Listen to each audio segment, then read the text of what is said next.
ನಾನು ಎಲ್ಲೂ ಹೊರಗಡೆ ಹೋಗ್ತಾ ಇಲ್ಲ, ಜಸ್ಟ್ ವಿಡಿಯೋ ಶೂಟ್ ಮಾಡಬೇಕು, ಅದಕ್ಕೆ ರೆಡಿ ಆಗ್ತಾ ಇದ್ದೀನಿ. ವ್ಯಾಸ್ಲಿನ್ ನನಗೆ ಅಷ್ಟೊಂದು ಇಷ್ಟ ಆಗಲ್ಲ. I love Nivea lip balm. ನಾನಿಲ್ಲಿ ರೋಸ್ ವಾಟರ್ನ ಯೂಸ್ ಮಾಡ್ತಾ ಇದ್ದೀನಿ ಟೋನರ್ ಆಗಿ. ಜಸ್ಟ್ ಒಂದು 2-3 ಡ್ರಾಪ್ಸ್ ತಗೊಂಡು do it like this and tap ಮಾಡ್ಕೊಳ್ತೀನಿ. ಆ್ಯಕ್ಚುಲಿ ನನಗೆ ಸ್ಪ್ರೇ ಬಾಟಲ್ ಪರ್ಚೇಸ್ ಮಾಡೋದಿದೆ. ನಾನು ಇವಾಗ ಹೊರಗಡೆ ಹೋಗಿಲ್ಲ, ನೆಕ್ಸ್ಟ್ ಟೈಮ್ ಯಾವಾಗಾದ್ರೂ ಹೊರಗಡೆ ಹೋದಾಗ ಐ ಪರ್ಚೇಸ್. ನಾ ಇಲ್ಲಿ ನಿವಿಯಾ ಅವ್ರದ್ದು ಮಾಯಿಶ್ಚರೈಸರ್ನ ಯೂಸ್ ಮಾಡ್ತಾ ಇದ್ದೀನಿ. ಸ್ವಿಸ್ ಬ್ಯೂಟಿ ಅವ್ರದ್ದು ಐಬ್ರೋ ಪೆನ್ಸಿಲ್ನ ಯೂಸ್ ಮಾಡ್ತಾ ಇದ್ದೀನಿ. ಇಲ್ಲಿ ಮೇಬ್ಲಿನ್ ಫಿಟ್ ಮಿ ಅವ್ರದ್ದು ಫೌಂಡೇಶನ್ನ ಯೂಸ್ ಮಾಡ್ತಾ ಇದ್ದೀನಿ. ಮಾರ್ಸ್ ಅವ್ರದ್ದು ಲಿಪ್ಸ್ಟಿಕ್ ಪ್ಯಾಲೆಟ್ನ ಯೂಸ್ ಮಾಡ್ತಾ ಇದ್ದೀನಿ.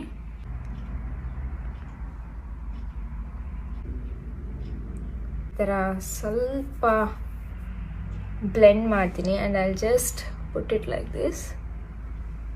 Can U C? ನಾನು ಸ್ವಿಸ್ ಬ್ಯೂಟಿ ಅವ್ರದ್ದು ಪ್ಯಾಲೆಟ್ ಯೂಸ್ ಮಾಡ್ತೀನಿ.